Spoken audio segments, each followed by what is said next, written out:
लेकिन जब वो कलकत्ता पहुंचते हैं तो विशंभर बाबू की पत्नी कुमुद, मतलब फुटिक की मामी, ये देखकर खुश नहीं होती कि उनके पति उनसे बिना सलाह लिए या उनसे बिना पूछे अपने भांजे को यहां पढ़ाने ले आए हैं। क्योंकि उनकी भी मजबूरी थी, उनके भी अपने 3 बच्चे थे और शहर की महंगाई में इतने खर्चों के बीच में एक और बच्चे को पालना, उसका पालन पोषण करना, उन्हें लगा कि ये थोड़ी तकलीफ की बात होगी। लेकिन विशंभर बाबू बिल्कुल क्लियर थे कि मैं अब इसे लेकर आया हूं, अभी मेरी जिम्मेदारी है और मैं इसे पढ़ाऊंगा। तो वो अपने बच्चों के ही स्कूल में साथ में फुटिक का एडमिशन करवा देते हैं और अब फुटिक स्कूल जाना शुरू कर देता है। लेकिन धीरे धीरे कुछ ही दिनों में फुटिक के अंदर की वो खुशी, वो एक्साइटमेंट जाने लगता है, क्योंकि एक तो घर पर उसे अपने घर जैसा माहौल नहीं मिलता था। उसे हमेशा लगता था कि मैं कोई बाहर का व्यक्ति हूं और कहीं इन लोगों के बीच में आ गया हूं। और दूसरा, कलकत्ता शहर, इतना बड़ा शहर, उसमें इतना बड़ा स्कूल जिसमें उसका एडमिशन करवाया गया था, वो सब उसके लिए बहुत बड़ा था, क्योंकि वो एक छोटे से गांव से आया बच्चा था जिसने बहुत सिंपल चीजें देखी थी। ऊपर से घर पर मामी का व्यवहार, उसके अपने कजन्स का व्यवहार उसके प्रति उतना अच्छा नहीं था। तो धीरे धीरे उसके मन में खींच पैदा होने लगती है। पढ़ाई में उसका मन नहीं लगता। स्कूल में उसे टीचर से मार पड़ती है तो चुपचाप मार खाता है, लेकिन किसी से कुछ कहता नहीं है। और कुछ दिनों बाद घर पर एक ऐसी घटना होती है जिससे फुटिक के मन को बहुत ठेस पहुंचती है। रात में सोते वक्त उसे मामा और मामी के कमरे से कुछ आवाजें आती हैं। उसे सुनाई देता है कि किस तरह मामी मामा से झगड़ रही हैं कि वो क्यों फुटिक को गांव से यहां लेकर आए और वो क्यों उसे अब गांव वापस नहीं भेजते हैं। उसी रात में कहीं वो अपने कजन्स की भी आपस में बात सुनता है कि जब फुटिक यहां से चला जाएगा तब वो अपने खिलौने निकालेंगे, तब वो नए तरह के खेल खेलेंगे, तभी वो एंजॉय कर पाएंगे। ये बात फुटिक के मन में बहुत गहरा घर कर जाती है। वो मायूस रहने लगता है। स्कूल में, घर में, पढ़ाई में, खेल में कहीं उसका मन नहीं लगता और इसीलिए वो एक दिन विशंभर बाबू के पास, अपने मामा के पास जाकर पूछता है कि वो उसे घर कब लेकर जाएंगे। वो कहते हैं कि अभी छुट्टियों में बहुत वक्त है, जब काली पूजा के वक्त स्कूल में छुट्टियां पड़ेंगी तब वो उसे उसके घर लेकर जाएंगे। अब काली पूजा में, उन छुट्टियों में अभी बहुत महीने बाकी थे और फुटिक के लिए यहां एक एक दिन बिताना मुश्किल हो रहा था। और इसी बीच एक दिन अचानक स्कूल में वो अपनी एक किताब खो देता है।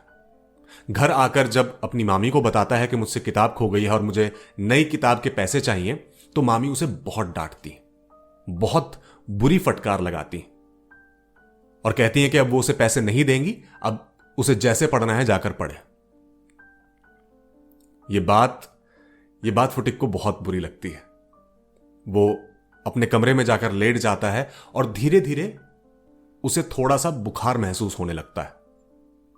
उसे महसूस होने लगता है कि उसकी तबीयत कुछ ठीक नहीं है, उसे बुखार हो रहा है। लेकिन यह बात कहने में भी उसे घबराहट महसूस होती है कि अगर मैंने मामी से बात कही, क्योंकि मामा भी घर पर नहीं है, तो न जाने वो किस तरह रिएक्ट करेंगी।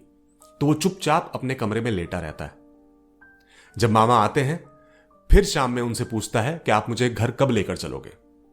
तो मामा भी थोड़ा झल्ला कर कहते हैं कि मैंने कहा था मैं तुम्हें छुट्टियों में लेकर चलूंगा, तो बार बार एक ही सवाल पूछने का क्या मतलब है।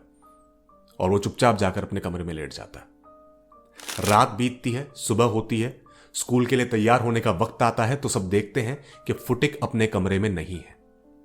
हल्की हल्की बारिश जो पिछली शाम को शुरू हो चुकी थी, अब वो तेज मूसलाधार बरसात में तब्दील हो जाती है। पूरी बरसती बरसात में विशंभर बाबू और सभी पड़ोसी फुटिक को ढूंढना शुरू करते हैं, लेकिन फुटिक कहीं नहीं मिलता। उसके बाद जब मामा जी के पास कोई चारा नहीं बचता तो पुलिस स्टेशन जाकर फुटिक के लापता होने की खबर लिखवाते हैं। और फिर उस रात भरी बारिश में जब शहर घुटनों तक डूब चुका होता है, तब पुलिस वालों की गाड़ी आती है जिसमें से फुटिक को उतारा जाता है। मामा जी की सांस में सांस आती है कि फुटिक मिल गया, फुटिक वापस आ गया। लेकिन जब वो देखते हैं कि वो बुरी तरह से बुखार से, ज्वर से तड़प रहा है, उसका टेम्परेचर कम से कम 102-103 डिग्री पहुंच चुका है, तो वो घबरा जाते हैं। वो तुरंत डॉक्टर को बुलाकर लाते हैं। डॉक्टर फुटिक को देखते हैं और बताते हैं कि बुखार बहुत ज्यादा बढ़ चुका है और बारिश में भीगने की वजह से अब इस बच्चे की हालत बहुत ज्यादा खराब हो चुकी है। वो फुटिक के लिए दवाइयां लिखते हैं और समझाते हैं कि लगातार उसके सर पर ठंडी पट्टियां की जाएं ताकि उसका बुखार कम आए। मामा जी रात भर उसके बिस्तर के किनारे बैठकर उसे ठंडी पट्टियां करते हैं, लेकिन बुखार कम होने का नाम नहीं लेता। और सुबह होने तक जब बुखार और ज्यादा बढ़ जाता है तो मामा जी गांव में अपनी बहन को बुलावा भेज देते हैं। कहीं दोपहर में जब फुटिक की आंख खुलती है, वो कमरे में चारों तरफ नजर दौड़ाकर देखता है तो देखता है कि सभी लोग वहां खड़े हैं, मामा, मामी, उसके सभी कजिन्स। मामा उसे बताते हैं कि मैंने तुम्हारी मां को यहां आने के लिए बुलावा भेज दिया है, वो कुछ ही घंटे में बस आती होंगी। ये बात सुनकर फुटिक एक बार फिर आंखें बंद कर लेता है। उसका बुखार कम नहीं होता, शरीर बुरी तरह तपने लगता है, सांस बुरी तरह से बढ़ने लगती है।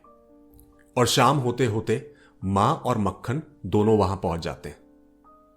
जब मां फुटिक को इस हालत में देखती हैं तो उनके आंसू नहीं रुकते।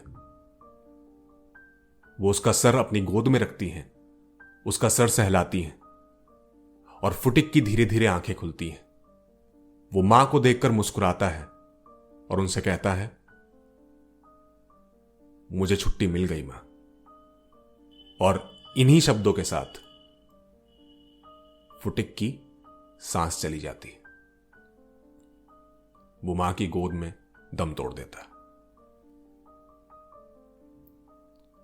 आशा करते हैं कि स्टोरी सेगमेंट आपको अच्छा लगा। अगर हां तो इस वीडियो को लाइक कीजिए, शेयर कीजिए। पूरी कहानी देखने के लिए नीचे डिस्क्रिप्शन में दिए गए लिंक पर क्लिक कीजिए और हमारे चैनल को सब्सक्राइब करना ना भूलें। जल्द मिलेंगे एक नई कहानी के साथ। तब तक के लिए नमस्कार।